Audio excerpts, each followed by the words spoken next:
Hi guys, we're gonna do the second part of this unit 9, the Empire of the Austrias.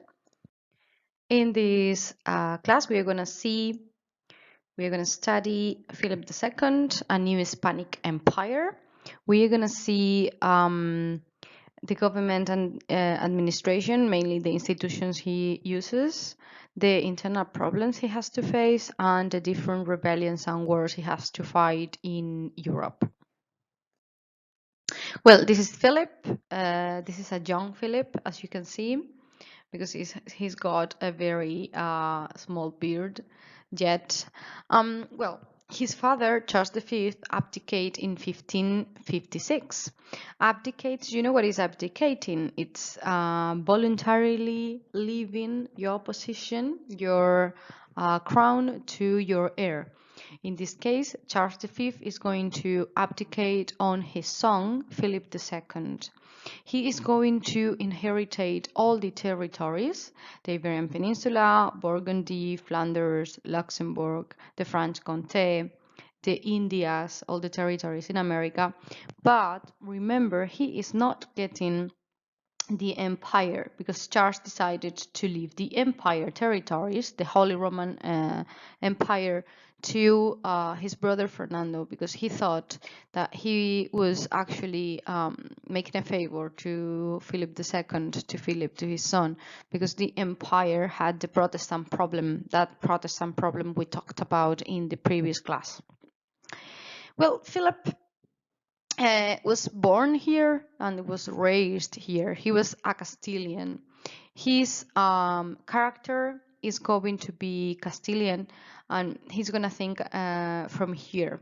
He's not going to leave Castilla during the whole time of his reign, from 1556 to 1598, which is what the length of his reign. He's not going to leave ever Castilla. He's going to govern all these very extend territories from Madrid. Actually, he's establishing the permanent court in Madrid in 1561, the capital, because up to this moment we don't have a capital, an official capital.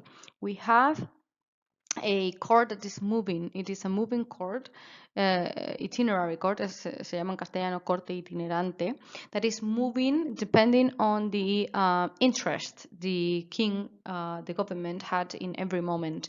For example, Charles V had a long time his capital established, his court established in Toledo. That's why Toledo sometimes is known as the imperial city, la ciudad imperial, because of that. Well, due to him establishing the capital in Madrid and due to him governing all these vast territories from Madrid, we're going to talk about an Hispanization of his policy, una hispanización de su política, which is going to, because, all the decisions done towards his European policy, American policy, all the territories are going to be made in Madrid.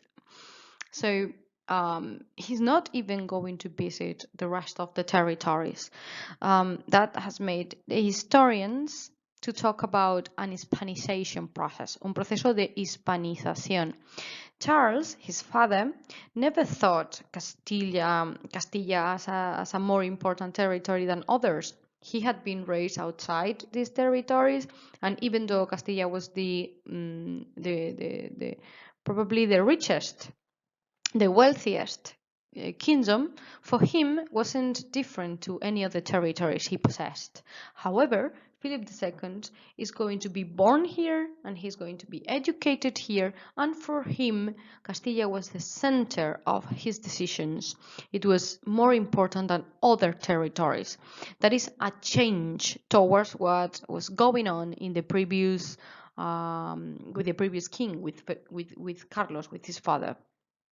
Also, we talk about Hispanization because Philip is also going to be king of Portugal. He is going to inherit the right to be king of Portugal from his mother, Isabel de Portugal. And eventually he's going to be king of Portugal. So he now is going to control the whole Iberian Peninsula. All the territories in the Iberian Peninsula are going to be governed by the same king, Felipe II. This is his mother, Isabel de Portugal. She was married to his father, obviously, to Carlos V.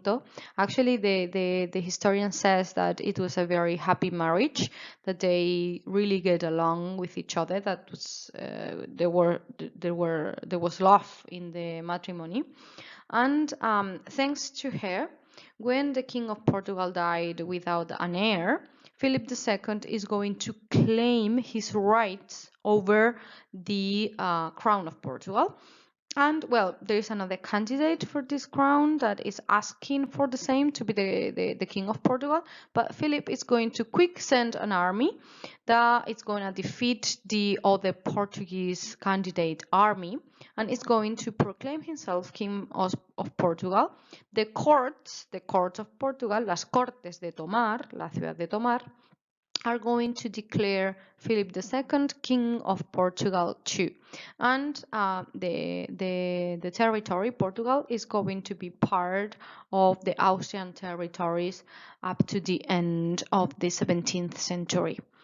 Guys, with Portugal, not only Portugal comes, but also all the Portuguese territories, the Indian territories, the African territories. These are commercial factories, son factorías comerciales. They are ports in which the Portuguese control all these areas, and they are very important to control the species route, la ruta marítima hacia las especias. ¿Os acordáis? They also have different positions in India that are going to be a guarantee to control the marine, all sorts of marine trade. They control it all. Imagine, we previously had the control over the American trade, because we have the monopoly over the American trade, but now also with the annexation of Portugal, they are going to control the route to the Indias, the route of the species, because they have the African Portuguese territories. So it is a very, very important annexation. Well, here we have the image of all the territories Philip II is going to control, is going to inherit or annex, like Portugal that is annexed. Remember, he's not getting the Holy Roman Empire because, you know, his father thought it was a bigger problem than a favor. To start, we're going to talk about the administration with Philip II. Imagine how difficult would it be to control and govern so distant territories from Madrid, from the capital. It was complicated to orchestrate. And it's going to be through these different institutions that we're going to talk about that it was possible to carry out the difficult administration of these distant and vast territories during the time of Philip II. I must say that what is known as concils model, modelo conciliar o modelo de consejos, was already established by the Catholic monarchs. It was actually of their creation, and it's going to be perfection by the dynasty of the Austrias, especially Philip II. We can say that the main characteristic of the government of Philip II is following the path settled by the Catholic monarchs. He's going to govern in an authoritarian way. He is going to increase the political and religious authoritarianism. It's actually the definite settlement, the definite secure of the authoritarian monarchy we talked about. Remember, the Catholic monarchs were the creators of this authoritarian monarchy in Castilla, and in this moment they are going to finally settle and secure this way of government. A very well controlled bureaucracy with loyal state workers, with loyal con funcionarios leales, is going to be very important. All of them are going to work in the different institutions.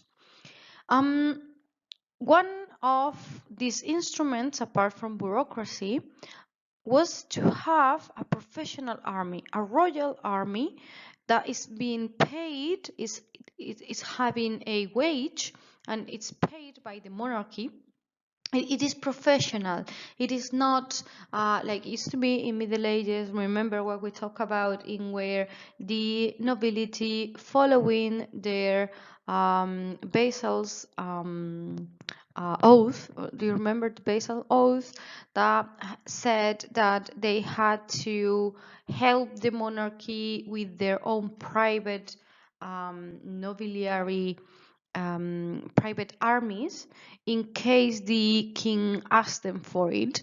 In this case, we are not depending anymore of the help of the nobility, but we have a professional army to rely on. The strength of the Castilian professional army, los tercios, is going to be very important for establishing definitely the political authoritarianism of the Austrians, in this case of Philip II. As we said, the councils is the next instrument. It's going to be actually the institutions of government. The councils are the most similar to what nowadays we would call ministries, los ministerios, que ayudan al gobierno compartimentando las diferentes áreas de actuación. In this case, the councils are going to be divided in thematic councils, consejos temáticos, de Estado, Consejo de Hacienda, Consejo de Inquisición, Consejo de Órdenes Militares, Consejo de Cruzada, Consejo de Guerra. Tratad de recordar algunos de ellos. And territorial councils, especially dedicated to govern all the different territories governed by the king. Because remember, we don't have one kingdom. We have different kingdoms with their own institutions, their own borders, their own even languages, their own justice system, being governed by the same king, by the same person. But it doesn't mean the kingdoms disappears and we have only one kingdom. It's the concept of dynastic union we talked about with the Catholic monarchs, remember? Well, the territorial councils are destined to govern each of the territories that are under the Austrians' jurisdiction, like el Consejo de Castilla, Consejo de Aragón, Consejo de Navarra, Consejo de Flandes, Consejo de Borgoña, Consejo de Italia, Consejo de Portugal. As I was saying, each territory preserved their institutions, even though they were similar. Those institutions were similar in all these kingdoms.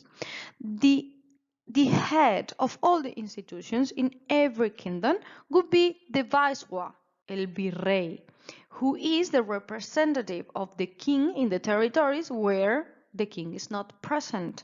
If we said that Philip II is going to establish the capital in Madrid and is going to govern all the territories from Madrid, that means he's not present in the rest of the territories he governs. Who would be governing all those territories? A viceroy, un virrey. Next, the courts is the institution we already talked about many times. They keep the medieval organization, that is nobility, representation of the nobility, representation of the clergy, and representation of the city. These three parts of organization representing the three groups I just mentioned. But due to the authoritarian monarchy, they are submissive. They are not going to be summoned. The courts are not going to meet almost any time during the time of the Austrias, because the courts are an institution to decide things. And in the authoritarian monarchy, all those decisions are going to rely only in the person of the king. The chancelleries o cancillerías en español are the upper justice tribunals. They are the most important justice tribunals. In this case, there were two, one in Valladolid and one in Granada. And finally, a very important institution was el corregidor. It was a position, it was a person to be found in the Castilian cities, in the Castilian territories. In every Castilian city, we would have a corregidor, who is a representative of the crown, a representative for the interest of the crown. He would watch out that the interest of the king are respected. You can study from the diagram, because it is easy to watch out, to have in your head all the institutions we just mentioned. Throughout this text, which is in the booklet, you have to answer the questions in the booklet. So if you do it now, the exercise, you don't have to do it twice. You just do once, and then when you are completing the booklet, you don't have to do it again.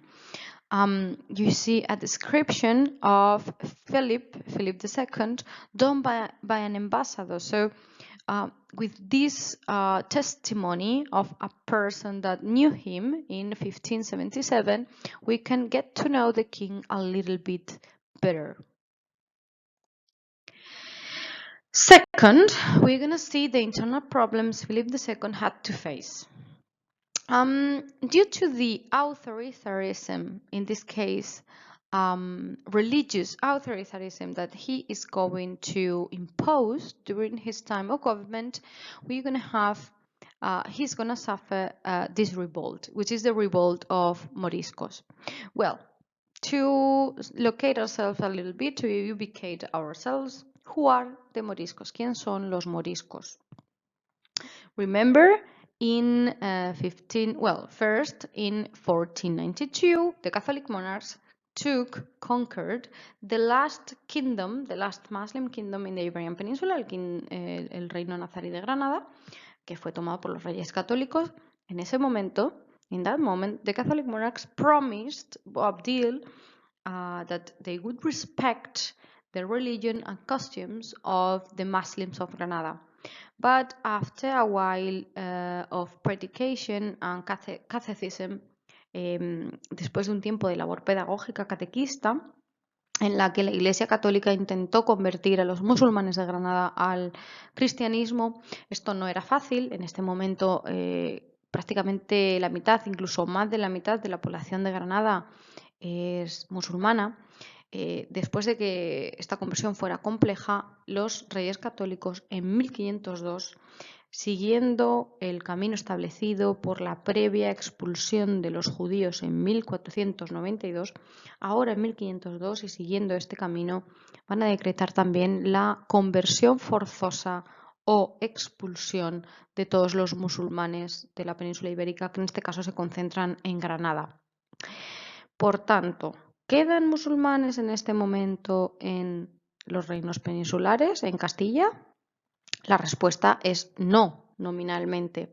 Sin embargo, cuando tú obligas a alguien, haces casos desde 1502, que es el decreto de expulsión de los musulmanes, haces casos 60 años, cuando tú obligas a alguien a convertirse, a adoptar otra religión, muchas conversiones no son sinceras, ¿no? Entonces, ¿cómo se llaman estos conversos que se han convertido de forma obligada a la nueva fe, al cristianismo? Se van a llamar moriscos, ¿vale? ¿Quiénes son los moriscos? Son nuevos cristianos que se convierten a raíz del decreto de expulsión de los reyes católicos en 1502. Que consideran que la labor de catequización, una labor por cierto de 10 años, no ha dado tiempo a mucho, no estaba teniendo éxito entre la población musulmana de Granada y deciden pues expulsarles. Bueno, a partir de ese momento tenemos nuevos cristianos de origen musulmán que van a pasar a ser conocidos como moriscos. Well, having said that, knowing who are the moriscos, what happened with Philip II and what leads the Moriscos to revolt against the king? Well, the situation was like this. We had more than half the population in Granada still preserving the clothes, language, traditions, practice of Muslim origin. The Muslims of Granada, it was 60 years, so they didn't really have time to acculturate, to adopt the Catholic traditions and behavior. So they still preserved all those language, clothes, traditions, the Muslim origin. They preserved it, and it was quite difficult for them to acculturate to the new situation, to the new Christian culture, because also they lived in the mountains, especially the preservation of this culture, of the Muslim culture and traditions, was heavier in the mountains. What is called the mountains of Granada, especially las Alpujarras in the mountain of Granada, because it is a very rural territory, far from the cities. The rural communities didn't have contact with all the Catholics, so they lived the same. They converted to Christianity, but they lived more or less the same as before. So Philip II, which is going to proclaim himself the defensor, the defender, the protector, the champion of Catholicism, that he is going to follow all over Europe. Él se presenta a sí mismo como el defensor del catolicismo. So he's not going to be as tolerant as his father, Charles, with different threats to Catholicism, and tired of all this time, in 60 years, the Moriscos haven't abandoned their traditions, their way of living. He's going to decide, advised by the Catholic Church, to definitely forbid and extinct all these traditions. How? He is going to prohibit the Moriscos communities to speak the language, to wear these clothes, and to practice all sorts of traditions that have a Muslim origin. It is a direct attack to the way of living. So that's going to lead to the Alpujarras Moriscos communities to group and lead a revolt that is going to end up in a war that it's going to last 2 years, 1568, 1570. After the rebellion, because they were defeated quickly, well, they used the landscape and the mountains to survive, and the revolt was not as quickly defeated as Philip II thought. But after their defeat, they are going to be deported and distributed around Castilla. We are talking about 80,000 Moriscos that are going to be taken out, deported from their place of living in Granada, in the different parts of Granada, and given a new home all over the Kingdom of Castilla. You can see here how a Morisco, a women, como podéis ver, como unas mujeres moriscas vestirían en este momento. Es un dibujo del siglo XVI que muestra muy bien cómo sería esa comunidad de moriscos, ¿no? ¿A qué nos referimos con esa forma de vestir tradicional? Os dejo una aclaración de la terminología que, bueno, en este momento quizás estaría bien repasar, porque el año pasado, me voy a la Edad Media, ¿vale? Empiezo por el principio o por el final de la diapositiva, vimos los términos mozárabe y muladí. Los muladíes, en el momento de la conquista de la península ibérica por parte de los musulmanes, los visigodos cristianos, y en ese momento eran visigodos, bueno, los que pasan a convertirse al Islam, que son la mayoría, se llaman muladíes, que son nuevos musulmanes de origen cristiano, ¿vale? Que se acaban de convertir. ¿Qué pasa con los que no se convierten al Islam? De hecho, son los mozárabes, que son cristianos que viven en Al-Ándalus, cristianos que viven en territorio musulmán y que siguen siendo cristianos. Ellos son los llamados mozárabes. Bueno, esto es en la Edad Media, ¿no? ¿Qué pasa en la Edad Moderna? Bueno, pues en la Edad Moderna lo que tenemos con el avance de la Reconquista va a ser, en primer lugar, mudéjares. ¿Quiénes son los mudéjares? Son los musulmanes que viven en un territorio cristiano, pero que siguen siendo musulmanes durante la Edad Media. Siguen siendo musulmanes después de que su ciudad o su territorio haya sido conquistado por las tropas cristianas en este proceso de reconquista que hemos visto, que hemos estudiado. ¿Qué pasa con el decreto de expulsión? O sea, porque mudéjares en los reinos peninsulares solamente puede haber hasta 1502, que es el momento en el que los reyes católicos decretan la expulsión de los musulmanes o les fuerzan a convertirse al cristianismo. Si se convierten al cristianismo ya no hay musulmanes. ¿Qué hay ahora? Hay nuevos cristianos de origen musulmán. Estos son los moriscos, de los que acabamos de hablar. Esto se da fundamentalmente en Granada, que es donde quedaban un mayor número de musulmanes que solamente hacía 60 años que se había conquistado ese territorio, el reino muladí, perdón, el reino nazarí de Granada. ¿Sí? ¿Un poquito más claro? Pues seguimos. The second internal problem Philip II is going to face is the rebellion of Aragon. Aragon, the Kingdom of Aragon, it's under its jurisdiction. And how is Aragon going to lead or revolt against Philip II? Well, this is linked to a very personal episode in the story of Philip II. He had a secretary, a personal secretary who was called Antonio Pérez. You can see him, it's this man.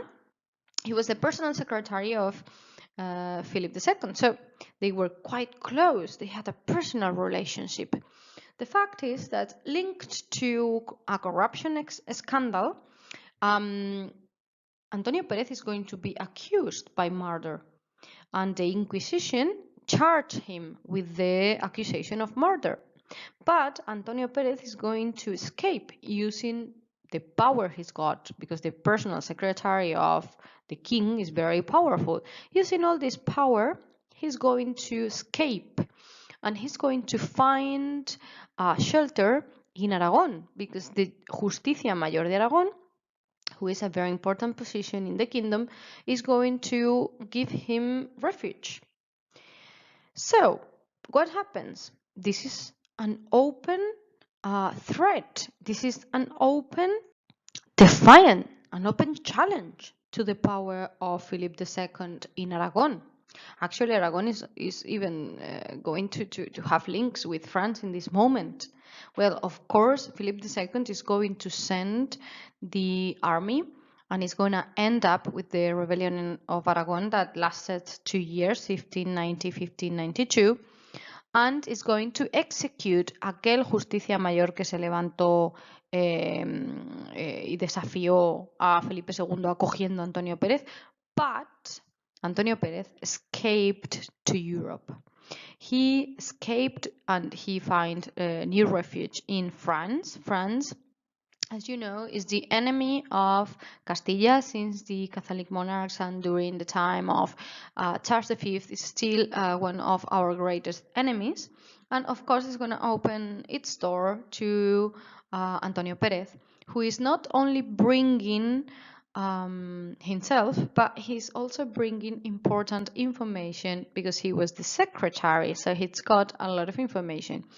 There, he feed the black legend, la leyenda negra de la Inquisición española y de Felipe II. It is a publicity propaganda campaign. Chicos, las campañas de propaganda política no solo existen ahora, existen desde siempre. Y en toda Europa se va a generar una campaña política en contra de la figura de Felipe II porque es el gobernante más poderoso de Europa y bueno, se va a utilizar diferentes aspectos de su política, como por ejemplo la Inquisición española o la política de conquista de las Indias, de los territorios americanos, para desprestigiar la figura de Felipe II es lo que se ha conocido como leyenda negra en la historiografía. Y Antonio Pérez va a participar de esa propaganda política desde el exterior. Y bueno, esta es la historia. Es algo bastante personal en la historia de Felipe II porque era su secretario personal. In the outside, now we are going to talk about the 4 conflicts that Philip II had to face outside the peninsular territories. The first is the rebellion of the Netherlands. It is completely linked to Protestantism. Actually, Protestantism keeps spreading. In this case, it's not Lutheranism, but Calvinism that spreads also to the Spanish Flanders, el Flandes español. Llega al Flandes español protestantismo también. In this case, Calvinism. And it opens a conflict that is going to last more than 80 years, starting now in 1568 and lasting up to the Peace of Westphalia that we are going to analyze next class, 1548. It's going to trigger due to the really harsh repression on the Calvinist Protestants that are in the territory. I told you Philip II is going to see himself as the defender of Catholicism against Protestantism. And in this case, he's going to persecute the spread of Calvinism in his territories because he doesn't want to make the same mistake. He listened so many times saying to his father, remember Charles V regretted very much to have left Luther escape and continue spreading Lutheranism in the Holy Roman Empire. Now Philip II is not as tolerant. On the contrary, he's quite orthodox in the applying of his Catholic, his religious policies. And in this case, he's going to persecute the spread of Calvinism very hard. If we add this to the rejection to the authoritarianism of the king in these territories, I told you Philip II never abandoned Spain. He's living and governing all his territories from Madrid. So imagine for the inhabitants of these territories, they saw Philip II as a very, very far man that is governing them as a distant province depending on Spain. Feeling that their particular circumstances, their particular interest don't have a meaning, don't have a weight in the decisions Philip II is making. So if you link Calvinism plus the rejection to the authoritarianism of Philip II, we have a rebellion. The rebellion is going to cause that all the territories known as Flanders divide forever into parts, in these 2 parts that last even until nowadays. The north, which is going to become the Netherlands, is Protestant, is Calvinist, and is going to become an independent kingdom under the name of the Netherlands, is Hollanda. And the south that remains Catholic and loyal to Philip II, in this case, the future Belgium and Luxembourg. Actually, we have a leader, Wilhelm of Orange, is going to be the leader of the rebellion. And finally, when the Netherlands, Hollanda, finally become independent, they are going to become a monarchy under the dynasty of the Orange, la dinastía de los Orange. El color del país, ¿cómo es el color? Los chicos y chicas que son aficionadas al fútbol, ¿de qué color es la camiseta de la selección holandesa? Naranja. Es un gesto, un guiño a la dinastía. Second conflict, this would be a B, it's a mistake. Second conflict, the war with France. It continues, and it's going to continue also in the next century because France is the bigger enemy. In this case, during the time of Philip II, the balance is always on the side of the Austrias, on the side of Castilla, not the side of the French. Just to mention 2 battles.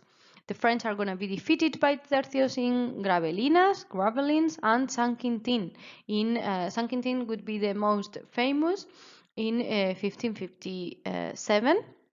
Actually, after the defeat of Saint-Quentin, they're gonna sign the peace for a while. It's the peace of Cateau-Cambrésis.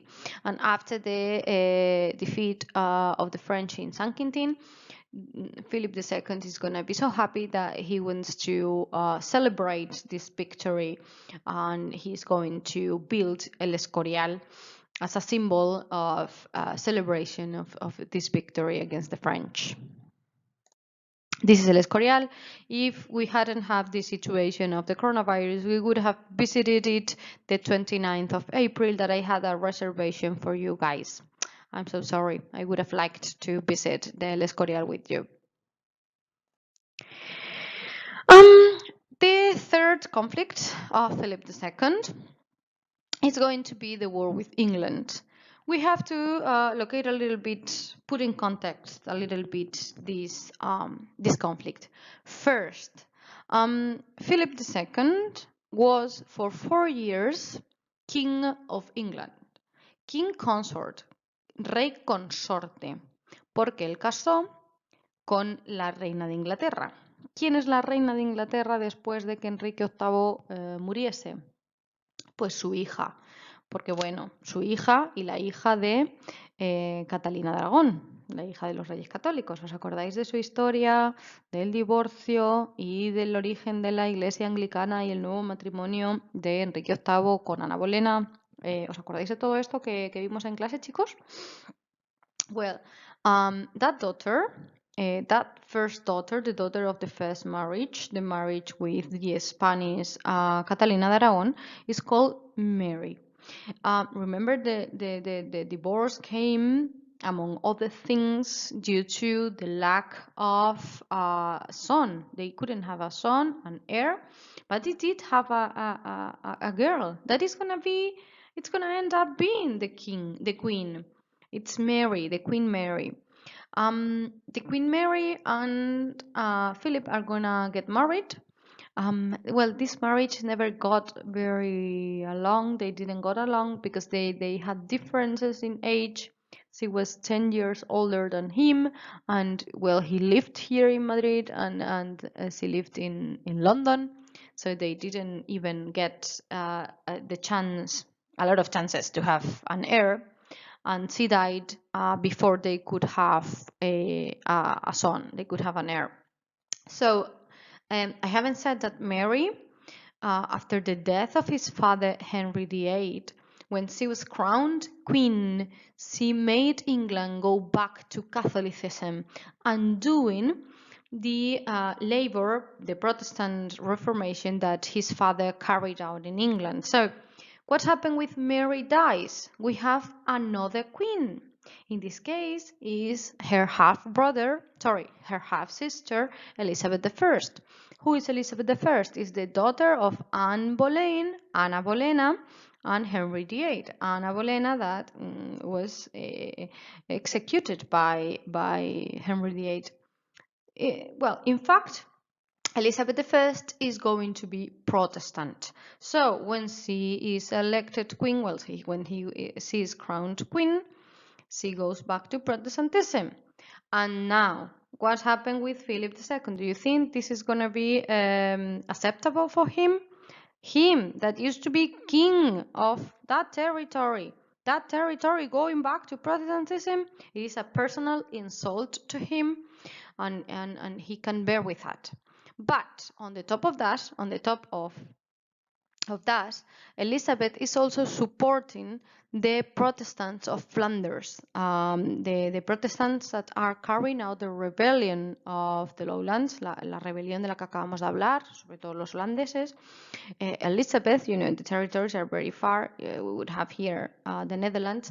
Elizabeth is helping trading with weapons, boats, etc. is helping the rebellion.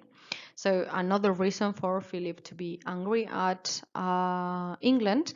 And plus, remember in this moment, Philip II and especially Spain had the monopoly over the trade with America. So the only legal trade with America was the Castilian one. They went on under. El único comercio que era legal en este momento era el que salía de la casa de contratación de Sevilla. ¿Eso qué genera? Pues va a generar el nacimiento de piratería.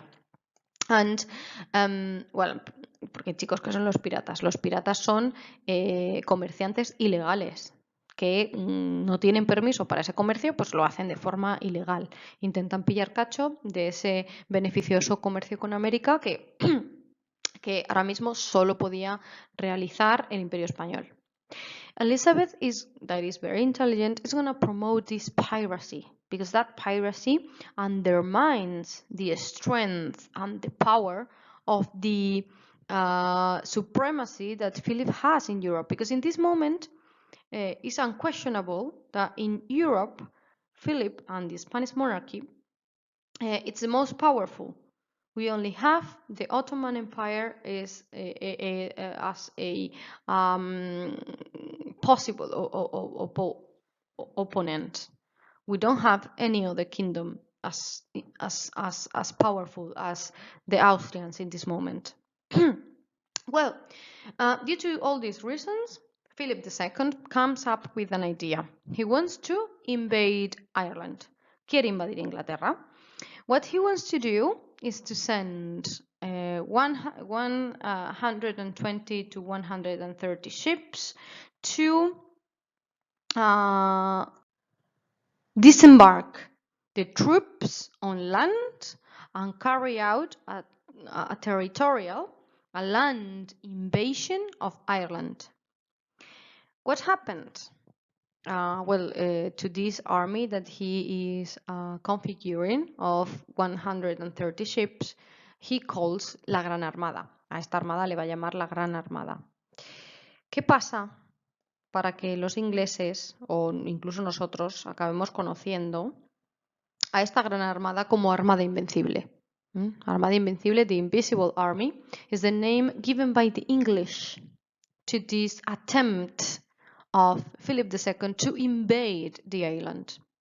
Actually, when the English knew that there were 130 ships full of tercios going to the islands to invade them, they trembled. They were super scared. They didn't have a chance. If those boats landed, there's not a chance for England to defend themselves.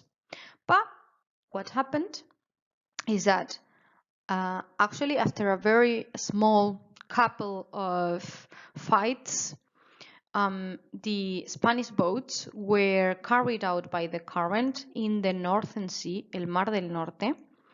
Se llevó a los barcos al norte, de forma que la única oportunidad que tenían era intentar volver a las costas españolas. Lo que va a ocurrir es que van a ser hundidos por las tormentas. La mayor parte de los barcos de la Gran Armada se hunden por las tormentas en la vuelta de camino a casa. Esa es la derrota de la Gran Armada, el Mar del Norte. In fact, Ireland was part of the English territories, and the boats of shipwreck survivors that were able to arrive to the Irish coast were commanded by the Queen, by Elizabeth, to be hung, to be executed. And a lot of the Spanish soldiers were actually executed being survivors of shipwrecks.